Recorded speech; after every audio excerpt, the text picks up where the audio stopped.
ISO standards, there are many of these, and all these standards go with one objective. They help you justify that your company is doing the right thing. Now, as there are many standards, is there some commonality between these standards? Can complying with one standard lead to some benefit, some saving of time when you start with the second standard? How does this standardization or the compliance with these standards work? What does the organization have to do, or what does your organization have to do if it has to certify another company? And if you're a person and you want to be an expert in one of these standards, what do you have to do? All these are very relevant questions. And also, another question is, why should a company comply with or start to think about complying with a standard? Well, who better than Dejan Kosutic, who is the CEO of Advisra and my good friend, to share with us what are these ISO standards and how can they help? Let's go and talk to him.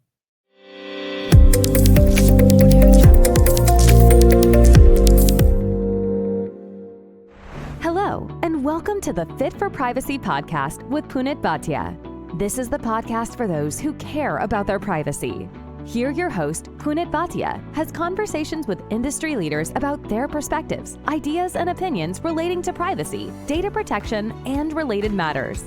Be aware that the views and opinions expressed in this podcast are not legal advice. Let us get started. So here we are with Dejan. Dejan, welcome to Fit for Privacy podcast. Thank you for inviting me. I'm glad to be here. It's a pleasure to have you. And as you work a lot on ISO standards, I'm curious to understand, what do you think about digital trust? Yeah, well, digital trust is, I would say, kind of a branding issue. And for example, you can actually take a look at digital trust in, let's say, two levels. One is a kind of more generic one. It's like, in a car industry, you are expecting by default that cars have, from the safety features they have, I don't know, ABS, the I don't know, airbags, this kind of thing. So one way to look at digital trust is that basically by default, users of various digital systems, online systems, have by default the expectations that their information will be kept secure. And the second level to look at the digital trust is more on the individual company level. So again, going into this direction of car industry, we have a certain expectation from, let's say, BMW, okay? Expectation in terms of, let's say, performance, speed, handling, comfort, these kind of things. And you could also have, on the digital trust level, you could have certain expectations of particular companies, on what are your, let's say, specific expectations on how this company needs to perform from the security point of view, from the point of view of protecting your critical information. So these are, let's say, I would say, two ways to look at the digital trust, and I would say both actually go under a general view of branding, so to say. For sure. I think that's very well put. It helps perceive your brand in a certain way. And when we talk about branding, there is also a role that standards and frameworks play.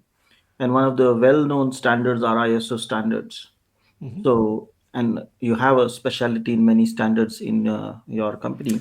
So, Yeah. what is your view on how do these standards play a role in helping a company create, let's say, the digital trust dimension of it? Yeah, so there are many standards worldwide, especially these cybersecurity standards. But basically, the most dominant standards are ISO standards. So standards published by ISO organization, so the International Standardization Organization. And I would say there are a couple of reasons why these standards are dominant. First of all, because ISO organization is basically organization that is founded by governments all over the world. So I think more than 150 governments founded ISO organization, and basically each standard that is accepted by ISO is basically implicitly accepted by all of these governments. The second one is basically that these standards are equal whenever you use them. For example, ISO 27001, the most important cybersecurity standards, is exactly the same in let's say UK or USA or I don't know China or whatever. And so even though they are translated into local languages, nevertheless they are word for word exactly the same anywhere. So, speaking of digital trust and ISO standards, 27001 is really the dominant standard, the most important one, and it's actually, I think, the third most popular standard worldwide. First two being 9001 for quality management and 14001 for environmental. So I think that 27 is already third, it's maybe third or fourth.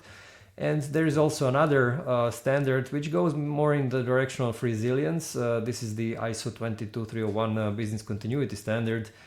It's not as popular as 27001, but it's gaining popularity because of this regulations like DORA, which is a cybersecurity regulation for financial institutions in Europe, which goes heavily in the direction of resilience, and also partially NIS2, which is also a European cybersecurity directive for critical infrastructure, also goes a little bit in the direction of resilience. Okay, that's interesting. And you mentioned these standards are common. So are they common in sense of the same standard, let's say ISO 27001, it's the same anywhere that's applied in the world in that sense, or there is a commonality between standards also, like say ISO 27001, ISO 42001, 30001, or 31000? So are there commonalities with between standards, or it's the standardization across regions? So there are some similarities between ISO 9001 and 14001 and 45001 and 27 and ISO 22301. So all of these standards are basically management standards. And when you analyze each of these standards, you see that, for example, document control is basically the same. They have the same requirements about gathering the interested parties and their requirements, training and awareness, let's say internal audit, management review. So there are many, I would say, management components that are basically the same across these standards. Also, basically, they are, I would say, widespread all over the world. So you can see that, for example, there are something like 60,000 companies that are certified against 27001. And I would say, distribution against these certified companies is more or less equal across continents. So there are, many companies certified in China or Japan, but also in Africa, especially in Europe, and up to a certain extent also North America. So I would say their distribution of these standards is very worldwide, and similar pattern you can also see in 9001 and 14001. Okay. And when we talk about these standards, there are two dimensions. One is the learning for person who will basically say implement, audit, or act on these standards. And second is the organization which would take care of implementation of the controls as they are suggested. Correct, yes. Yeah. So in that context, let's dissect it from both organization and individual. Let's first go organizational. So if an organization wants to implement a standard, and let's say it chooses ISO 27001, later on it chooses 9001, later on it goes for 31000, then is there some synergy or benefit that they can leverage, saying since it's a management standard, a information management or management standard, they can say I did this in this part, and now in this part I can leverage it rather than having to redo it. So are there any advantages? Yeah, certainly. So if a company, let's say, implemented already, is compliant already with the 27001, it already has these components like document control, internal audit, and so on.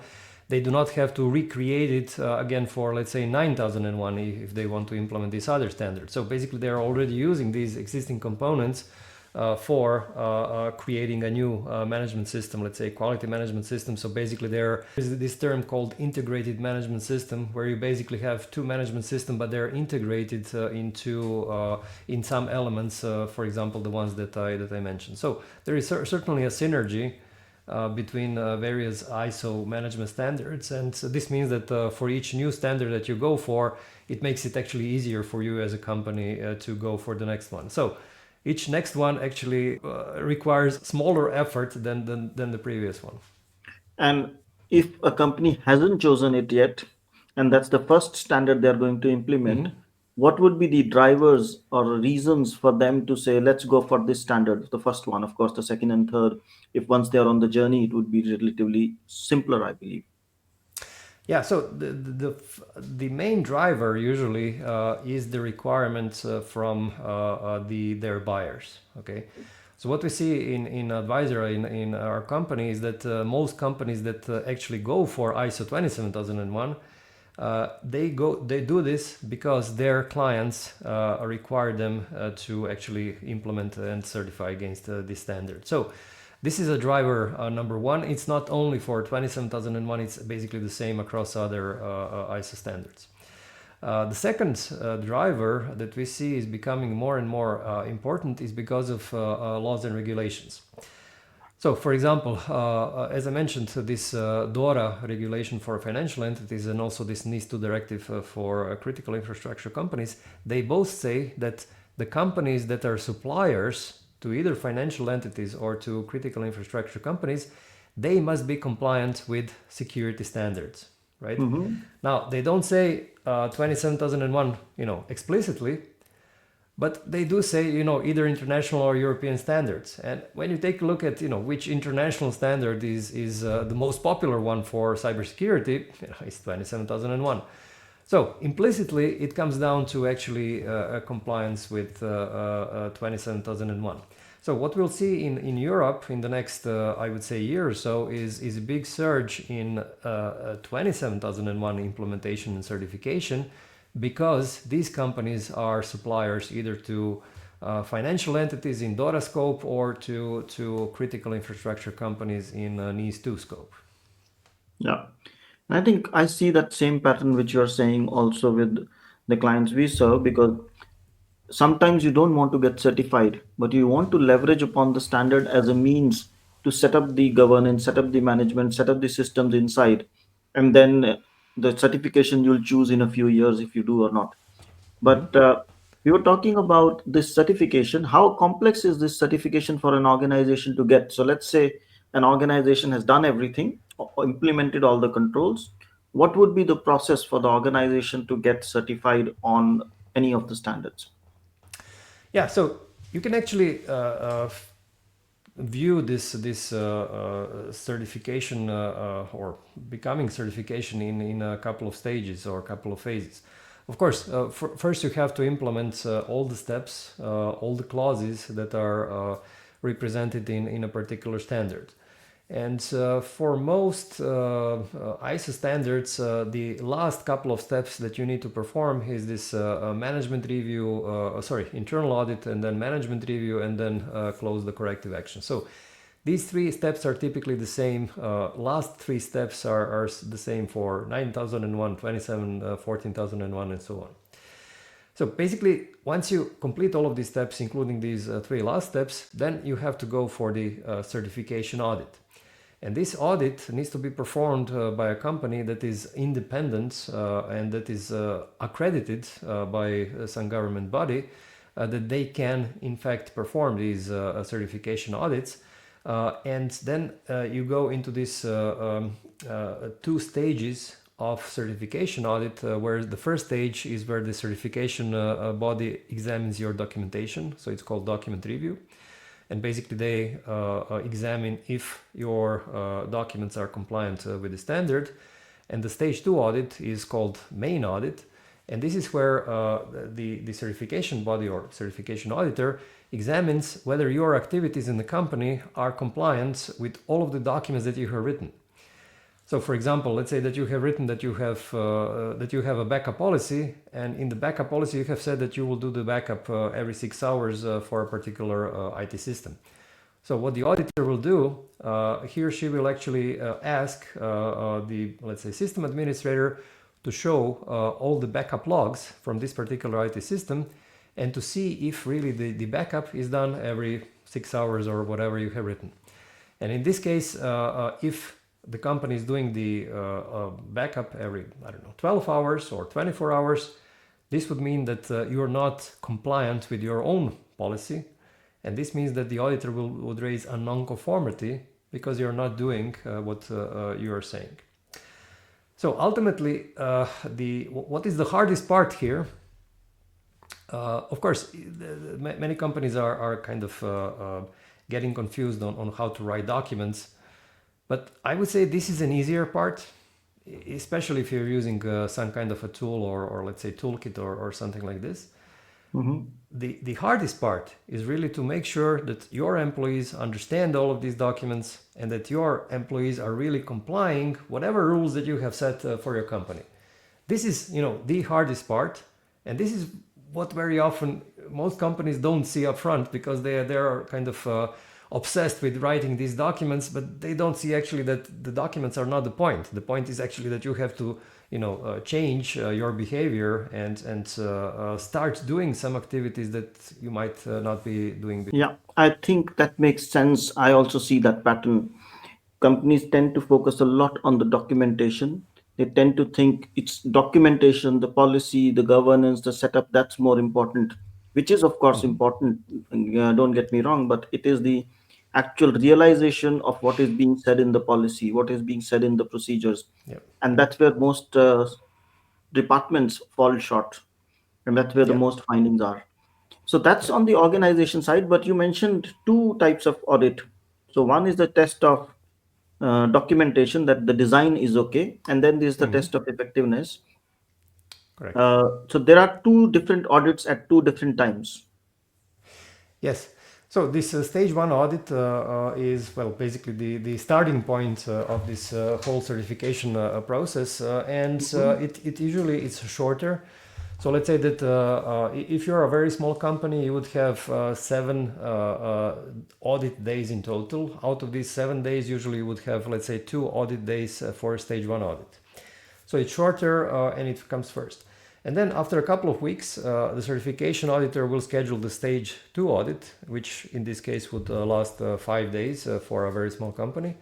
And obviously it takes much more time because what the auditor wants to do, he or she wants to check out, if you're compliant with each and every clause in the standard, with each and every control, and most importantly, with each and every thing that you have written in your policies and procedures. So when the stage two audit is done, you get a certificate from who? From the certification body. Of course, providing that you did not have any major nonconformities, meaning that you don't have any major problem, right? If you got only minor nonconformities, so if the auditor found only some minor problems, then yes, then a company will get the certificate, which is issued by the certification body. And this certificate is valid for 3 years time. And during this 3-year period, the certification body is actually not done with this company.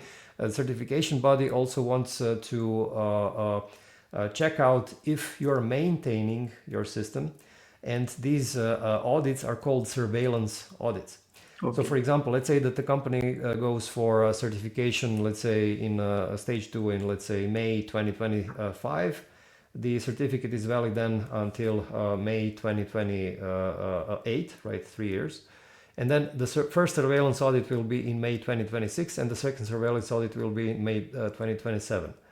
When the certificate expires in May 2028, then a company can decide whether to recertify or simply let the certificate expire.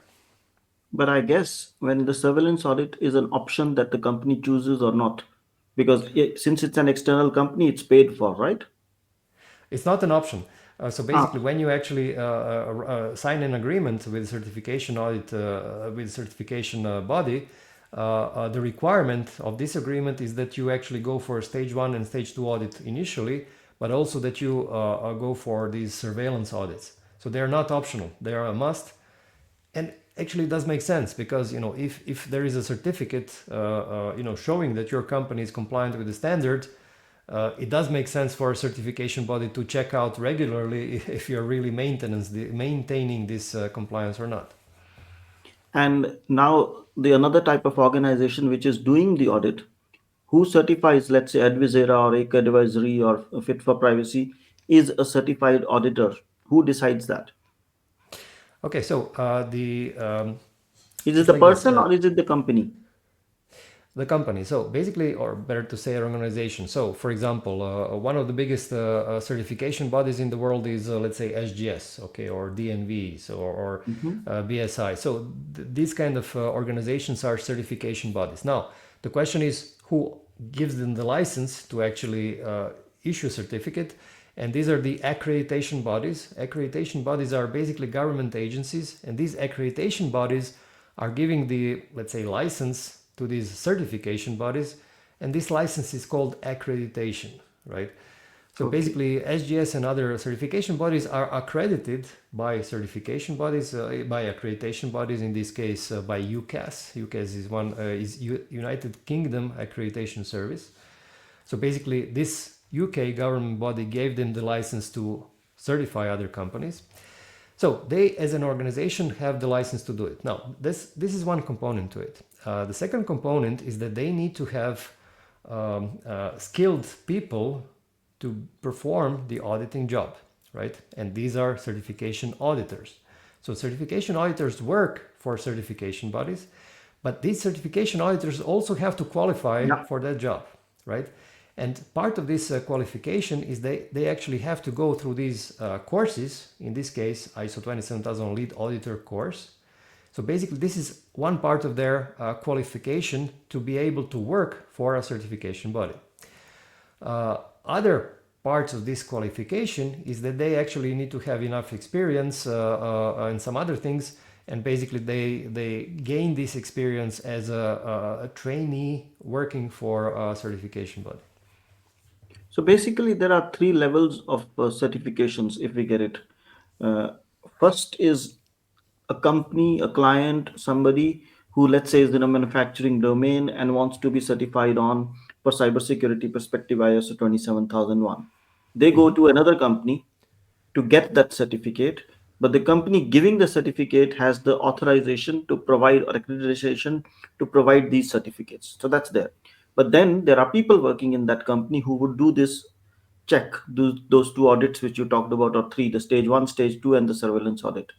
Then the person, let's say you or me, if we want to go and do these audits, we will need to be certified in ISO 27001, either as a lead implementer or auditor. Lead implementer meaning we are capable of implementing it, or auditor meaning we are capable of auditing it. And then if we are an implementer, we can directly work for the client. If we are the auditor, we work through the accredited company to certify them. Is that the right process? Exactly, yeah. There are three types of, let's say, authorizations or certificates. So individual certificates for individual working in this area, certificates for companies that are basically that want to prove to their clients that they are compliant, and accreditations for certification bodies. Yes. Okay. And then the interesting part is these people who want to be certified in these audits or in these implementations, they need to get these trainings and they need to pass an exam. Correct. Yeah. So there are many training providers, including our company, that provide various courses. Typically, in this business, in this compliance business, there are, let's say, four types of courses.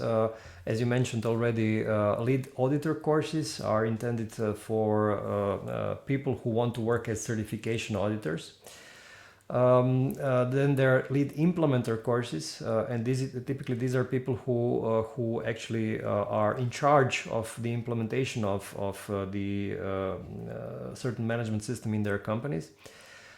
These two courses are also very, very popular with consultants, because Yes. consultants are obviously very important, I would say, players, so to say, in this industry, and they usually go for either lead auditor or lead implementer courses. Beyond these two, there are also internal auditor courses. So the courses that are specifically intended for people who will work as internal auditors in their companies.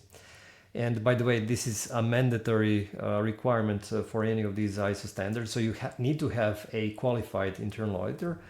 And finally, there are so-called foundations courses, which are intended in general for, let's say, people who are a part of, let's say, project team in a company, or maybe a senior manager who wants to learn about this standard and so on.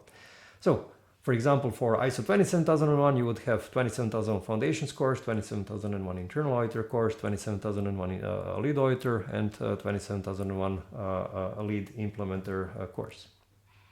And previously, a few years ago, there was also this something called manager course. And is the manager the same as lead implementer?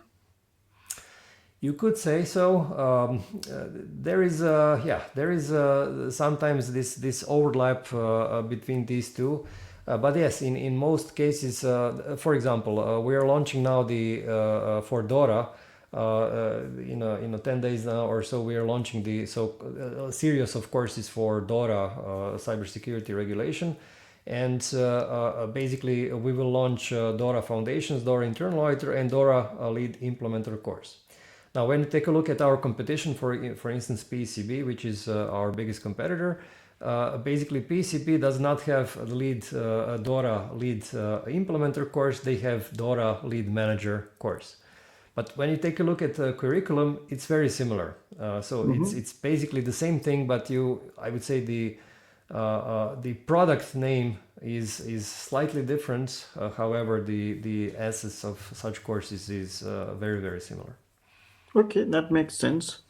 So tell us something about you and your company. What do you do? You mentioned certification courses and everything. So what exactly do you do, and how does it help people? Yeah, so our company Advisor has a couple of products which help companies and individuals, and basically on the courses side, we provide various courses for various ISO standards. So starting from 27001, 9001, 1445, which is health and safety standard, also 13485 and the GDPR. So for these 7 or 8 standards, we have this range of courses, as I mentioned, foundations, internal auditor, lead implementer. Now, for companies who want to implement standards and comply with them, we provide these documentation toolkits. So basically, this is the set of documents and also our consultation, which helps them, implement all of these standards. And also specifically for 27001, we have this software. This is, I would say, a mini GRC software for ISO 27001. And also we have another product called Company Training Academy. This is a learning management system which enables companies to train a larger number of employees. So it's different from courses because courses are targeted towards the individuals, whereas if companies want to train their whole workforce on NIS2 or DORA or 27001, then they use this Company Training Academy. So I would say a range of products, but our idea was really to enable our clients to satisfy, all of their needs when they need to comply. So from training the individuals which are leading the project, all the way to training their whole workforce, all the way to documents and setting up all of their processes and everything they need to comply with the standard. That makes sense, providing full service. So if somebody wants to comply with ISO standard, I think you can help them end to end. That's how I understand. Yes. And now, based on this conversation, if somebody wants to get in touch with you, what would be the best way? Well, the easiest, of course, is to visit our website. So it's advisora.com. And you can find all the information there. Of course, you can also contact me directly through LinkedIn. So I'm very, very active on LinkedIn, and it's easy to find my profile. So you can simply send me a direct message, and I typically respond within 1 or 2 days. So either of these two ways is I would say, good for getting in touch. And you recently launched what we call a podcast, just like this one. Tell Yeah. us something about that. What is it called? Where is it available? Yeah, so podcast is called Secure and Simple. And I published already a couple of episodes, and this podcast is directed to, or is focused on a very specific target audience, and this is the consultants and also security managers or chief security officers in companies. So basically, what I noticed is that there are no similar podcasts which would focus specifically on these ISO and cybersecurity consultants or for chief information security officer and officers, and I wanted to kind of provide them with some insight, on how successful people from this compliance area actually handle various challenges and how they become successful. So this is why I launched this podcast, and we'll see how this goes. In any case, my plan is to do this every 2 weeks, to publish new episodes every 2 weeks, my intention is really to include in this podcast the experts from this field. So I already had a discussion interview with you as one of the leading privacy and AI experts. And this is what I'll be doing also with, I would say, similar people who have similar experience and reach. So in any case, I would say an early start, but I think it's a very, very good target audience. And it fits very good into my overall strategy for YouTube channel. So I already have a YouTube channel for a while, and something about 500 videos already there. So I'm very, very active on YouTube because I think it's a crucial way to basically present your knowledge and present and help people resolve many questions around compliance. Absolutely. I think, as you said, it was a pleasure to be in your podcast, and it's very well done, and it's very useful, especially for this some consultant or CISO trying to understand security in a simple way and how to brand yourself and how to make yourself effective. But while people can watch that and subscribe to yours and my podcast, I think it's time also to say it was very useful, the conversation we had. You gave us a very good glimpse of what are these ISO standards, where do they fit, how do they help, and what an organization or what are the steps in terms of the entire journey of ISO standards. So thank you so much. Have a wonderful day and see you soon. Thank you for inviting me, Punit. It was really a pleasure being here, and I enjoyed this conversation today. Thank you. Thanks for listening. If you liked the show, feel free to share it with a friend and write a review. If you have already done so, thank you so much. And if you did not like the show, don't bother and forget about it. Take care and stay safe. Fit for Privacy helps you to create a culture of privacy and manage risks by creating, defining, and implementing a privacy strategy that includes delivering scenario-based training for your staff. We also help those who are looking to get certified in CIPPE, CIPM, and CIPT through on-demand courses that help you prepare and practice for certification exam. Want to know more? Visit www.fit4privacy.com. That's www.fit4privacy.com. If you have questions or suggestions, drop an email at hello@fit4privacy.com. Until next time, goodbye.